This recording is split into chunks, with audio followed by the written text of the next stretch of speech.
Hello to the Glasgow People's Health Inquiry. I'm Emilia Hanna and I work for the Environmental Rights Centre for Scotland. And I'm going to talk about the new Human Rights Act that's coming to Scotland and what this could mean for the environment and for health. I'm going to make 3 key points, so let's get cracking. Firstly, a new Human Rights Act is coming to Scotland. The government will consult for a new human rights bill in the coming year, and this bill will see a range of human rights incorporated for the first time in Scots law. Crucially for the environment, it will see for the first time the substantive human right to a healthy environment guaranteed as part of our law, and a healthy environment will be defined according to 6 key features: clean air, a safe climate, safe water and adequate sanitation, healthy and sustainably produced food, non-toxic environments in which to live, work, study and play, and healthy biodiversity and ecosystems. So that's good news.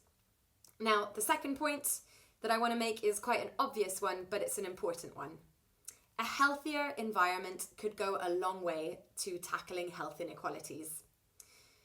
COVID has reminded us of how important a healthy environment is to our physical and mental health. But it's also exposed existing environmental injustice in Scotland. People living in areas of highest deprivation often experience worse environmental quality, for example, less access to high quality green space. It's also the case that socially disadvantaged people, children, the elderly, and people with health conditions are more negatively impacted by environmental health hazards. And we can see this really clearly in Scotland with the example of air pollution. It impacts on all of our health, but it has disproportionate impacts on people with pre-existing lung and heart conditions, on unborn babies, and on children with asthma. So a healthy environment has everything to do with tackling health inequalities. The third point, and crucially, for a human right to a healthy environment to actually make a difference and lead to a healthier environment and therefore to tackle health inequalities in Scotland, it has to be articulated in a strong way, so with teeth. And by this, what I mean is a few different things. It needs to place a duty on the government and relevant non-state actors to comply with the right at all times and across all areas of policy.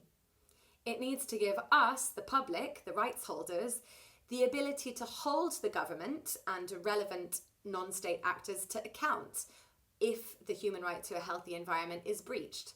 And this is just the obvious point that the law is only any good, it's only any use if we can enforce it in practice. So we need to have access to a low-cost court or tribunal to uphold our rights. And thirdly, we need proper remedies for when our right to a healthy environment is breached.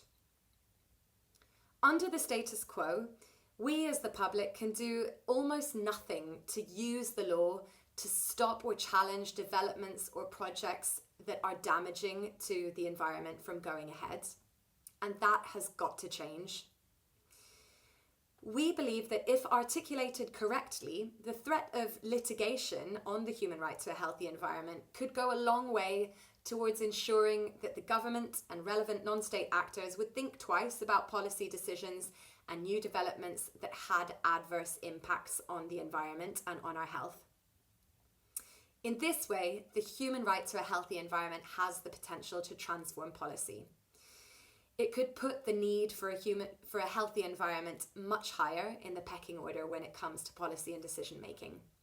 But there's a lot of work to be done on the new Human Rights Act. Get involved with it and stay in touch with the Environmental Rights Centre for Scotland. You can hop onto our website at www.ercs.scot. Thank you so much for listening. I hope that has been relevant to the Glasgow context, and I hope that you have a great day.